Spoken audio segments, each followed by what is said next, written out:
हरिओम प्रणाम मित्रों। भगवद गीता जी के 6ठे अध्याय पर हमको चिंतन करना है। लेकिन ये जो अध्याय है यह ध्यान योग का है, जिसे हम मेडिटेशन भी कहते हैं। इस अध्याय का नाम आत्मसंयम योग भी है, देखेंगे।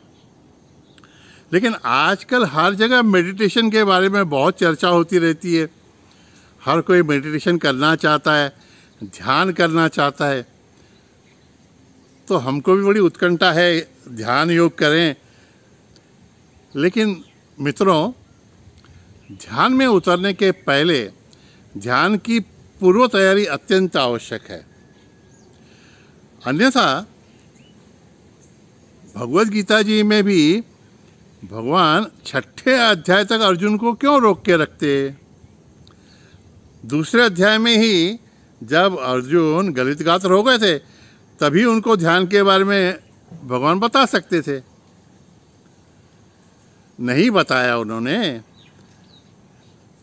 और जो बातें कही अर्जुन को सिखाई, वे ही हम सब के लिए ध्यान के पूर्व तैयारी के लिए आवश्यक हैं। एक दृष्टांत देख लेते हैं। समझिए कि आपके पास एक ड्रम है, पानी से भरा हुआ, पुराना है, बंद था बहुत सालों तक, उस पर ढक्कन था, बरसात में पानी भरा पड़ा है उसमें। आपके आंगन में ही है। तो अगर उसमें आपको सूर्य का प्रतिबिंब देखना है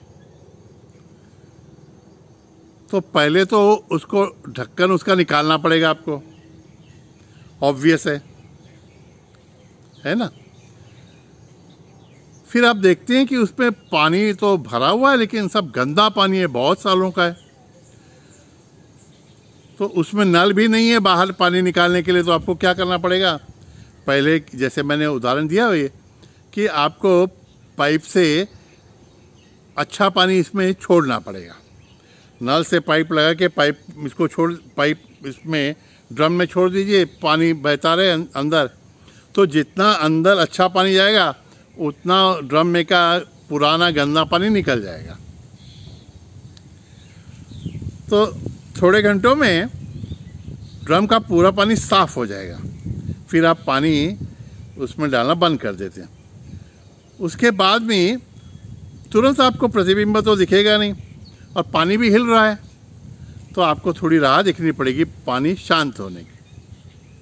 अच्छा, तुरंत उसमें आप सूर्य का प्रतिबिंब देखने का प्रयत्न करेंगे तो शायद नहीं दिखेगा, क्योंकि उसके लिए भी सूर्य बराबर आसमान में 12 बजे आना चाहिए, बराबर वो ड्रम के ऊपर आने के लिए। तो आपको प्रतीक्षा भी करनी पड़ती है ना। यही सब प्रक्रिया जो है वो भगवान ने 6ठे अध्याय तक आने के पहले अर्जुन को बताई, है ना। जैसे वो ड्रम बंद था कई सालों तक, तो वैसे ही हमारा मन भी बहुत सालों तक तमोगुण में रहता है। उसमें क्या क्या भरा पड़ा है हमको मालूम नहीं था, हमारे मन में भी। और फिर वो मन का किवाड़, दरवाजे, सब खिड़कियां मन की बंद रहती हैं। और ऐसा तमोगुण का मन जो है वो आलस में रहता है, अज्ञान में रहता है, कुछ करना ही नहीं चाहता, सिर्फ पड़ा रहना चाहता है। ऐसी आलस की अवस्था में मन की अगर आप ध्यान करने लगेंगे तो क्या हो जाएगा? सुबह जो आपकी नींद आधी रह गई होती है वो आपकी मेडिटेशन सीट में पूरी हो जाती है। हमने देखा है बहुत लोग झपकियाँ लेने लगते हैं और कुछ लोग तो खर्राटे भी भरने लग जाते हैं ध्यान के समय। तमोगुण में ध्यान करेंगे तो ऐसा ही होगा, है ना। या बहुत गुस्सा आपको आया होगा तभी भी आप ध्यान तो कर ही नहीं सकते। तो पहले आपको तमोगुण से निकलना पड़ेगा। इसके लिए भगवान ने अर्जुन को भी कर्म करने के लिए कहा। दूसरे अध्याय में उसको सब बताया, थोड़ा सा जागृत किया और फिर उसको रजोगुण में डाला कि कर्म कर। वैसे हमको भी तमोगुण से निकलकर कर्मरत होना है, रजोगुण में स्थित होना है, तो हमारा आलस चला जाएगा और हम एक्टिव बन जाएंगे, हमारा माइंड एक्टिवेट हो जाएगा आजकल की भाषा में, है ना। अब बहुत ज़्यादा कर्म करेंगे तो रजोगुण के कारण मन बहुत चंचल भी हो जाता है, इसलिए वो जो कर्म हम करेंगे उसको निष्काम कर्म की तरह करना है। ज्ञान कर्म संन्यास योग, चौथा अध्याय, है ना। फिर निष्काम कर्म जब करेंगे हम तो कर्म बहुत करेंगे, लेकिन मन में चंचलता नहीं रहेगी और नई वासनाएं नहीं आएंगी। इसके लिए मन हमारा सापेक्षता से शांत हो जाता है, हाँ, शुद्ध हो जाता है। अब उसको और शांत करने के लिए सत्वगुण में लाना, इसलिए कर्म संन्यास कहते हैं, है ना। तो पहले जो मन एकदम शांत था लेकिन तमोगुण में था, उसको हमने जागृत किया, उसको एक्टिव किया, उसको चंचल किया, कर्म करने के लिए लगाया ताकि वो शुद्ध हो जाए। और अभी इसको सत्वगुण में लाना है, माने इस शुद्ध मन को शांत करना है, जो कि भगवान कर्म संन्यास योग में कहते हैं, है ना। तो हमको भी कर्तव्य कर्म करके अंतःकरण शुद्ध होने के बाद उसको शांत करने के लिए सत्वगुण में आना है। तो उस समय उस कर्म का फल की अपेक्षा से जो कर्म कर रहे हैं उससे हमको निवृत्त होना है उस समय के लिए, ध्यान में उतरने के पहले। इस समय भी मन तो हमारा बहुत शांत हो गया रहता है ना, लेकिन यह ध्यान की अपेक्षित अवस्था नहीं है। पहले हम एजिटेटेड थे, अभी हम क्वाइट हैं। इस अवस्था को हमारे स्वामी जी बड़े अच्छी तरह से कहते थे कि previously I was agitated idiot and now I am quite idiot. पहले मैं विक्षेपित हुआ अज्ञानी था और अभी शांत अज्ञानी हूँ। अरे अज्ञानी तो हैं ही हम वैसे, फिर सात्विक अवस्था में आने के बाद भी, है ना। अब ज्ञान का अर्थ हमारे लिए ध्यान की वो अवस्था है जिसमें हम हमारे आत्मस्वरूप से 2 आंखें कर सकेंगे, 4 आंखें कर सकेंगे। अभी ऐसा करना पड़ेगा ना, है कि नहीं।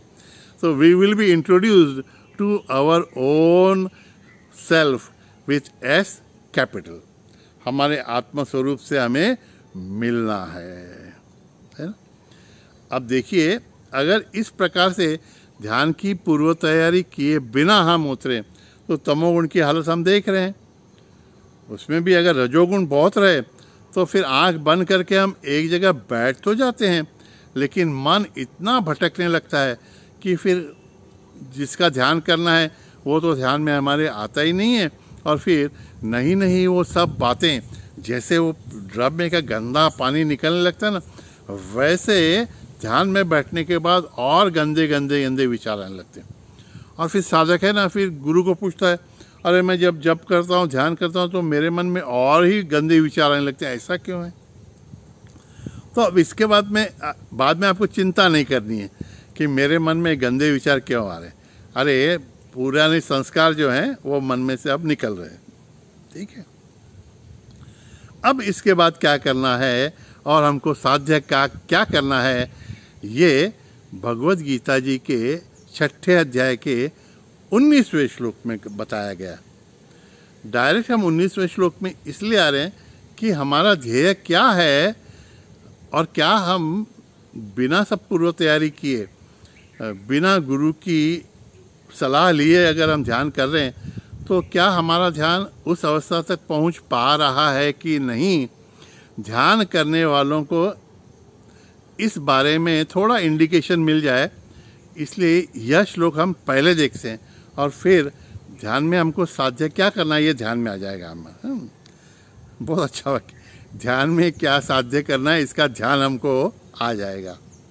ये 19वां श्लोक है और ये श्लोक ना पता नहीं कैसे बहुत बार जब मैंने परम पूज्य गुरुदेव स्वामी चिन्मयानंद जी को सुना बहुत कम अवसर मिलते थे उनको सुनने के, क्योंकि वो भी हमेशा घूमते रहते सब जगहों पे। तो कहीं के बंगलोर में, बम्बई में 2 बार तो मुझे याद है उनको ऐसे उनके प्रवचन सुनने का अवसर प्राप्त हुआ, सुअवसर। और दोनों बार पता नहीं कैसे यही अध्याय था और यही श्लोक मुझे सुनने का अवसर मिला। तो मैंने सोच लिया कि पता नहीं कुछ भगवान इंडिकेट करना चाहता है, नियति कुछ निर्देशित कर रही है। तो उस बारे में चिंतन किया, आपसे साझा करते हैं ये श्लोक। यदा दीपः निवातस्थः नेङ्गते सोपमा स्मृता योगिनो यतचित्तस्य युञ्जतो योगमात्मनः। युञ्जतो जो जोड़ने का प्रयत्न कर रहा है, योगमात्मनः स्वयं को अपने आत्मस्वरूप से। जो योगी प्रयत्नशील साधक अपने को अपने ही आत्मस्वरूप से ध्यान प्रक्रिया में जोड़ने का प्रयत्न कर रहा है, और यतचित्तस्य, ये इम्पोर्टेंट क्लॉज है कि उसने अपने अंतःकरण को जीत लिया है कि नहीं, उसका ध्यान ठीक से लगा है कि नहीं, लग रहा है कि नहीं। इसके लिए क्या उपमा है, क्या उदाहरण है? बोलते हैं सा उपमा स्मृता। इसके लिए एक ही दृष्टांत ध्यान में आ रहा है। कौन सा? कि न इंगते दीपः निवातस्थः। न इंगते दीपः निवातस्थः। न इंगते माने हिलता नहीं है, दीप माने दीप शिखा, निवातस्थः निर्वात में, जहाँ पर हवा नहीं चल रही हो वहाँ पे दीप की शिखा जैसे स्थिर और शांत रहती है, लहराती नहीं है। ऐसे ही एक्सप्रेशन गुरुदेव ने 2-3 बार दिए थे। उनका स्मरण भी कितना अंतःकरण को शांत करने वाला है, प्रसन्न करने वाला है। ये गुरु की महिमा है मित्रों। उन्होंने बताया कि जहाँ पे हवा नहीं चल रही है वहाँ पे दीप शिखा जैसे स्थिर और शांत रहती है ना, वैसे ध्यान में हमारे अंतःकरण में दूसरा कोई भी विचार नहीं आता। हमारे अंतःकरण में जिस मूर्ति को, जिस विग्रह को, जिस विचार को, जिस दिव्य विचार को हमने मन में स्थित करने का प्रयत्न किया है, वह उसी प्रकार से स्थित हो जाता है। फिर से न इंगते दीपः निवातस्थः। ध्यान में इस अवस्था को हमको प्राप्त करने का है कि निर्वात में जैसे दीप शिखा शांत और स्थिर होती है, वैसे हमारा ध्यान हमारे आत्मस्वरूप में, हमारे इष्ट देवता में लगना चाहिए।